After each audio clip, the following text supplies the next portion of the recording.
की शुरुआत करेंगे इस वक्त की बड़ी खबर के साथ। बड़ी खबर सामने आ रही है मुख्यमंत्री पुष्कर सिंह धामी से जुड़ी हुई। चुरू राजस्थान पहुंचे हैं उत्तराखंड के मुख्यमंत्री पुष्कर सिंह धामी। सीएम धामी ने बालाजी मंदिर में किए महाबली बजरंगबली के दर्शन। बालाजी मंदिर में की विधि विधान से पूजा अर्चना। मुख्यमंत्री धामी ने समस्त प्रदेशवासियों के सुख समृद्धि और राज्य की उन्नति के लिए कामना यहां पर की है। तो बड़ी जानकारी आपको दे रहे हैं चुरू राजस्थान से, जहां पर उत्तराखंड के मुख्यमंत्री पुष्कर सिंह धामी पहुंचे हैं। तस्वीरों में देखिए पूजा अर्चना की, महाबली बजरंगबली के दर्शन करते हुए यहां पर नजर आए। मुख्यमंत्री ने समस्त प्रदेशवासियों की सुख समृद्धि और राज्य की उन्नति के लिए प्रार्थना भी यहां पर की।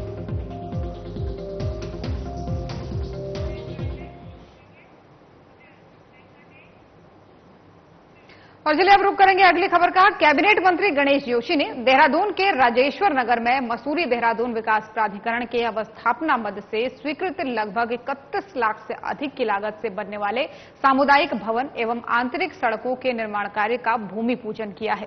कैबिनेट मंत्री गणेश जोशी ने सर्वप्रथम क्षेत्र के दिवंगत कर्मठ कार्यकर्ताओं रणजीत सिंह और बिकाऊ सिंह और उनके द्वारा क्षेत्र के लिए किए गए विकास कार्यों में उनके योगदान का स्मरण जो है दिवंगत कार्यकर्ताओं को नमन यहां पर किया। इस दौरान कैबिनेट मंत्री गणेश जोशी भावुक नजर आए। उन्होंने कहा कि बीजेपी सरकार जो कहती है वो करती है। आज पीएम मोदी के सबका साथ, सबका विकास, सबका विश्वास और सबका प्रयास के मूल मंत्र को आत्मसात करते हुए प्रदेश में सीएम धामी प्रधानमंत्री के पद चिन्हों पर चलकर जनभावनाओं के अनुरूप मूलभूत सुविधाओं को सुदृढ़ करने की दिशा में निरंतर प्रयासरत हैं। उन्होंने कहा कि हमारी सरकार जिन योजनाओं का शिलान्यास करती है उसका लोकार्पण भी करती है।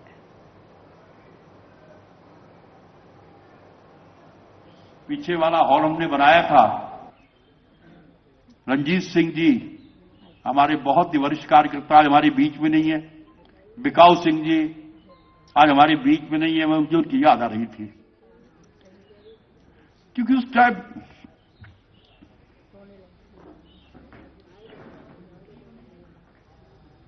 मैं जब 2007 का चुनाव लड़ रहा था, उसकी तैयारी कर रहा था, तब इस क्षेत्र में मेरी एंट्री, मुझे लोगों से परिचय रणजीत सिंह जी ने और बिकाऊ सिंह जी ने करवाया था। मुझे उसकी याद। आज हम 2024 में आ गए। मैं 4 बार विधायक बन गया हूं। वो जहां कहीं भी होंगे उनका आशीर्वाद मेरे साथ होगा। मैं उनको नमन करता हूं, प्रणाम करता हूं। तो क्योंकि आज आपने जो मैं यहां पर आपके सामने खड़ा हूं, एक मंत्री के रूप में अगर खड़ा हूं, तो उसमें आपका आशीर्वाद, आपका सहयोग, अगर आपने लगातार मुझे विधायक नहीं बनाया होता, आपने मुझे मंत्री नहीं बनाया होता, तो आज जो ये मैं काम कर पा रहा हूं करना संभव नहीं था। आज आप वेडिंग पॉइंट बुक करते हैं, कोई 2 लाख रुपए लेता है, कोई 2.5 लाख रुपए। बीमा बिहार की सड़कों की मरम्मत के लिए मुझे पत्र दिया गया है। तो मित्रों, इस अवसर पर ज्यादा पूछने के। और नैनीताल के ब्रेसाइड स्कूल में क्षेत्रीय जनता की सुविधा के लिए बीजेपी के कार्यकर्ताओं के सहयोग से शिविर का आयोजन किया गया, जिसमें समाज कल्याण विभाग, नगर पालिका, विद्युत विभाग, खाद्य रसद विभाग और आयुष्मान कार्ड से संबंधित शिविर लगाए गए। तमाम लोगों ने अपने स्वास्थ्य का निरीक्षण भी करवाया, जिसमें अधिकांश लोगों का हाई ब्लड प्रेशर और शुगर निकला। इस दौरान नैनीताल विधायक सरिता आर्या ने कहा कि दूरस्थ क्षेत्र ब्रेसाइड होने के कारण यहां की महिलाएं और बुजुर्ग लोग अस्पताल नहीं जा सकते। उन्होंने बताया कि नगर पालिका द्वारा जो सड़क मार्ग और रास्तों के लिए धनराशि दी गई, उसका सदुपयोग न होने पर वापस ले ली जाएगी।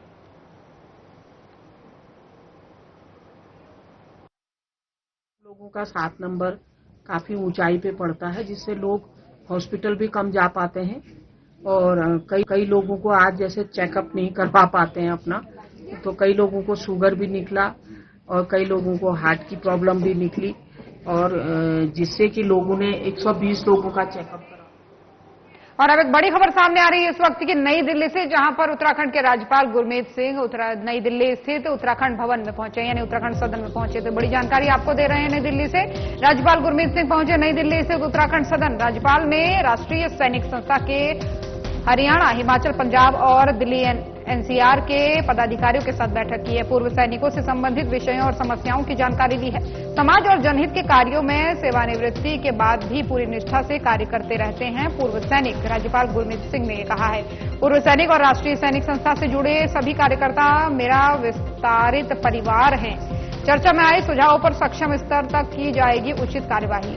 एक सैनिक सेवानिवृत्ति के बाद भी देश की संप्रभुता के लिए निरंतर विचारशील है। अग्निपथ योजना के अंतर्गत प्रशिक्षित किए जा रहे अग्निवीरों के प्रशिक्षण केंद्रों में किया भ्रमण। अग्निवीरों का प्रशिक्षण और उनकी क्षमता उच्चतम स्तर की। ये योजना राष्ट्र निर्माण और राष्ट्र सुरक्षा के लिए महत्वपूर्ण है। इस योजना के सशस्त्र बलों में युवाओं का प्रतिनिधित्व बढ़ने के साथ साथ सेना में युवा ऊर्जा का होगा संचार। तो ये बड़ी जानकारी आपको दे रहे हैं नई दिल्ली से, जहां पर उत्तराखंड के राज्यपाल गुरमीत सिंह ने ये बात कही है। नई दिल्ली स्थित उत्तराखंड सदन में वो पहुंचे, उस दौरान उन्होंने ये बात कही।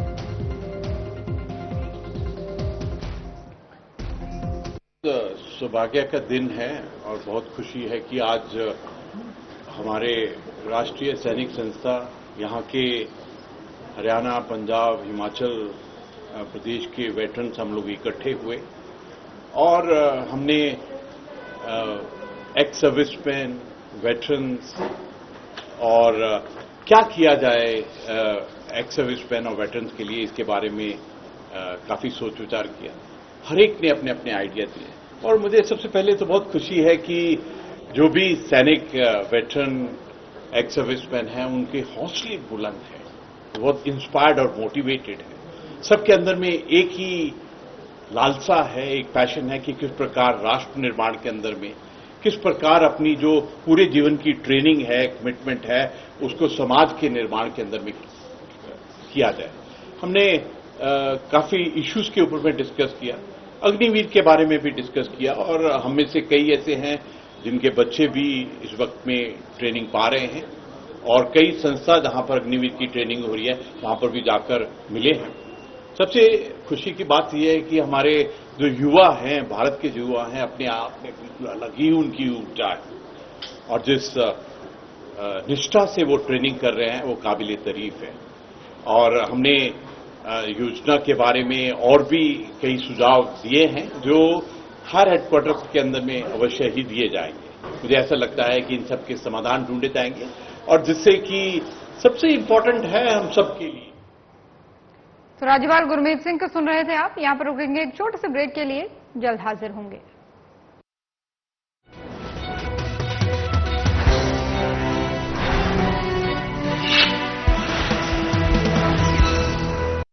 मुख्यमंत्री पुष्कर सिंह धामी के नेतृत्व में राज्य सरकार साइबर सुरक्षित उत्तराखंड बनाने के लिए कई मोर्चों पर काम कर रही है।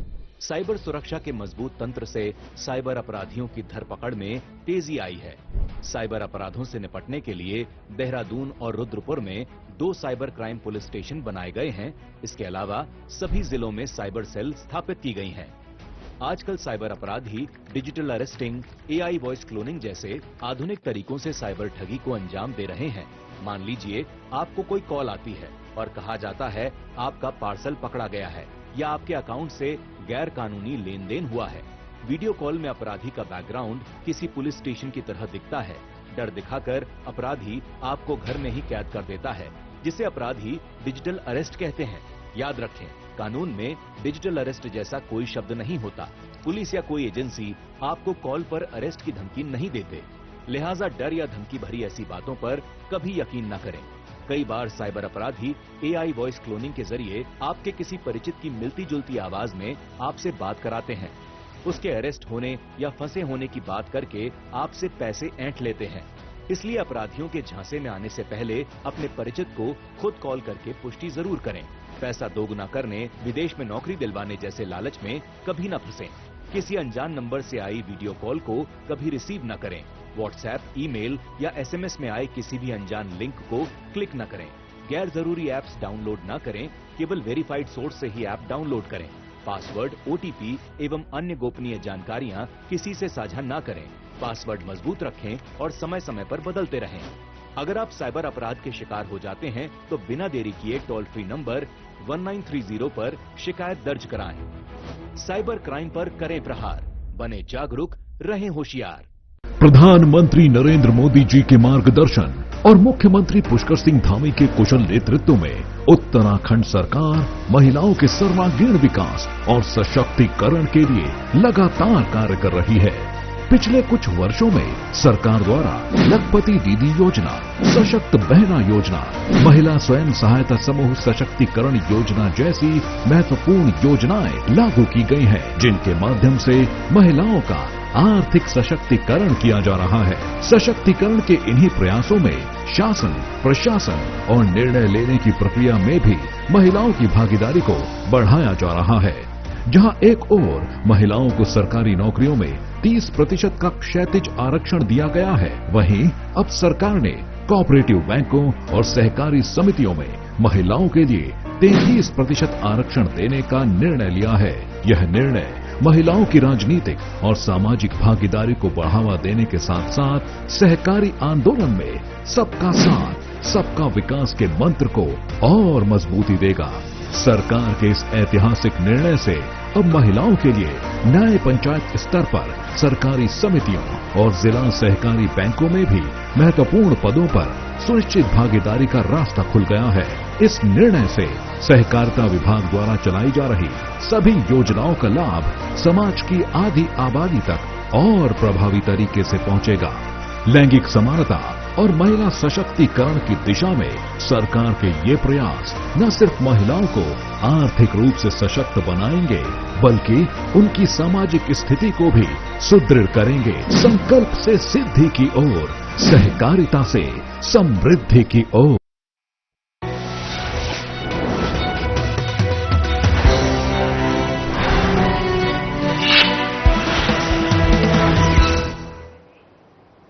ब्रेक के बाद एक बार फिर से स्वागत है आप सभी का। चलिए खबरों में आगे बढ़ते हैं। रुद्रनाथ ट्रैक पर गए दिल्ली निवासी युवक रास्ता भटक गया, जिसे कड़ी मशक्कत के बाद से पुलिस ने जंगल से ढूंढ निकाला। एसडीआरएफ के अनुसार दल के सदस्यों ने अपने साथी की रास्ता भटकने की सूचना एसडीआरएफ को सूचना दी। इसके बारे में दी सूचना पर एसडीआरएफ टीम उप निरीक्षक मनमोहन सिंह के नेतृत्व में घटनास्थल पर पहुंची। एसडीआरएफ ने लगभग 4 किलोमीटर पैदल चलकर सर्चिंग अभियान चलाया। कड़ी मशक्कत के बाद युवक को जंगल से ढूंढ निकाला। वहीं युवक को उपचार के लिए एम्बुलेंस के माध्यम से अस्पताल पहुंचाया। आपको बता दें कि युवक अपने साथियों के साथ रुद्रनाथ ट्रैक पर घूमने आया था। वापसी के दौरान अपने दल से बिछड़ गया और रास्ता भटक गया।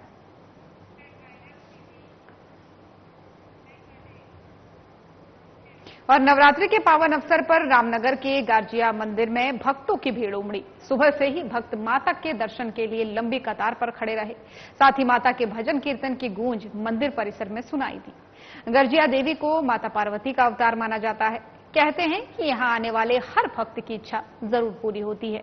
वहीं नवरात्र को लेकर बाजार में भी खासा उत्साह दिखाई दे रहा है।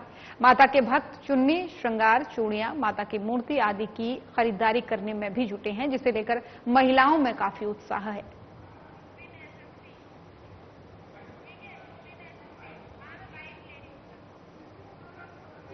सिंदूर है, मतलब माता का श्रृंगार में चलता है। चलो भाई, बहुत अच्छा लगता है। लेकिन अब 2-3 दिन कम रहेगी, उसके बाद में जब सातवां छठा आएगा तब बेच बढ़िया होगी। और अब बड़ी खबर सामने आ रही है देहरादून से, जहां पर एसएसपी अजय सिंह ने पुलिस लाइन का निरीक्षण किया है। तो बड़ी जानकारी देहरादून से आपके लिए। एसएसपी अजय सिंह ने किया पुलिस लाइन का निरीक्षण। पुलिस लाइन में जवानों के बैरिकों, आवासों और मेस का भी भ्रमण उन्होंने किया है। पुलिस लाइन में चल रहे निर्माण कार्यों की स्थिति जानी है। साफ सफाई व्यवस्था चाक चौबंद रखें, ये भी कहा गया है। आवासीय परिसर में नियमित रूप से करवाएं फॉगिंग। पुलिस जवानों की नियमित रूप से परेड हो। एसएसपी अजय सिंह ने पुलिस जवानों से भी संवाद इस दौरान किया, समस्याओं के निस्तारण के लिए निर्देश दिए। तो ये बड़ी जानकारी देहरादून से एसएसपी अजय सिंह से जुड़ी हुई। पुलिस लाइन का निरीक्षण उन्होंने किया, सभी तमाम व्यवस्थाओं के बारे में जानते हुए नजर आए और साथ ही उन्होंने स्थिति जानने के साथ साथ कई तरीके के निर्देश भी यहां पर लोगों को दिए।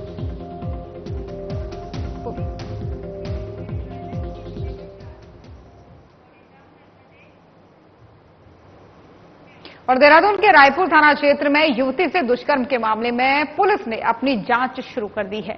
जांच में अभी तक जो तथ्य सामने आए हैं उसके आधार पर पुलिस ने अग्रिम कार्रवाई करते हुए 4 पुलिस टीमों का गठन किया है, जो पूरे मामले का खुलासा करने के लिए जल्द अपनी रिपोर्ट एसएसपी को देगी। अपनी रिपोर्ट एसएसपी अजय सिंह ने बताया कि 3 अक्टूबर को रायपुर क्षेत्र में एक युवती के साथ दुष्कर्म होने के संबंध में मुकदमा दर्ज किया गया है।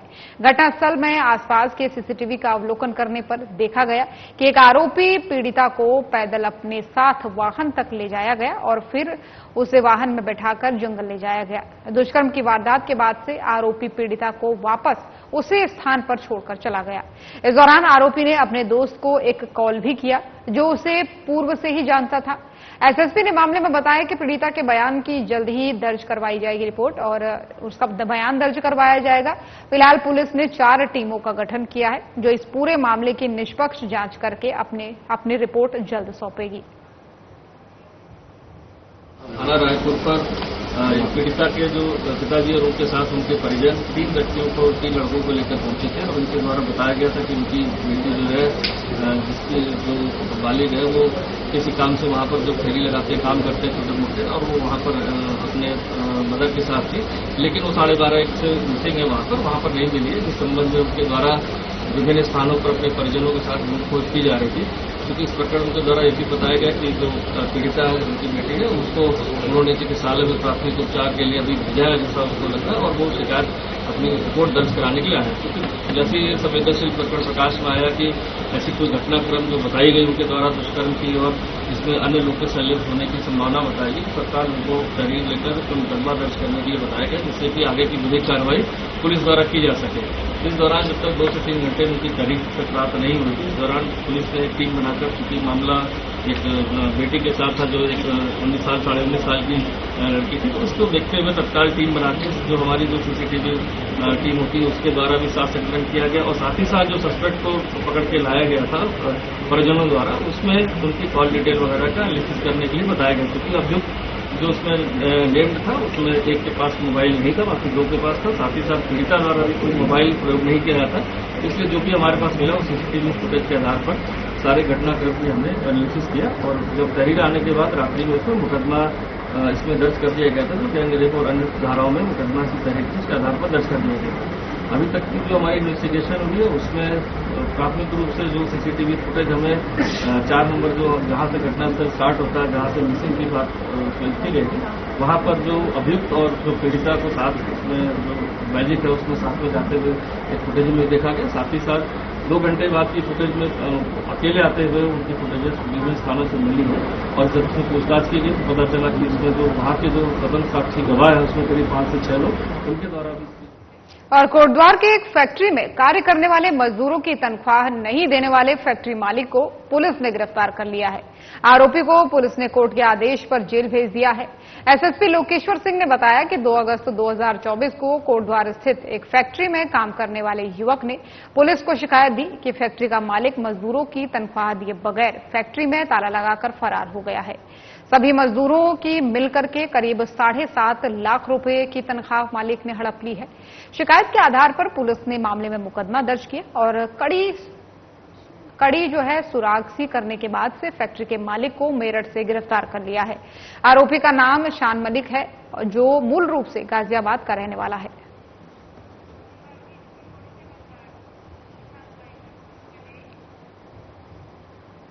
उत्तराखंड के इस बुलेटिन में मेरे साथ बस इतना ही। जाते जाते आपको छोड़ चलेंगे हरिद्वार के हर की पौड़ी, जहां पर सीधा प्रसारण चल रहा है गंगा आरती का।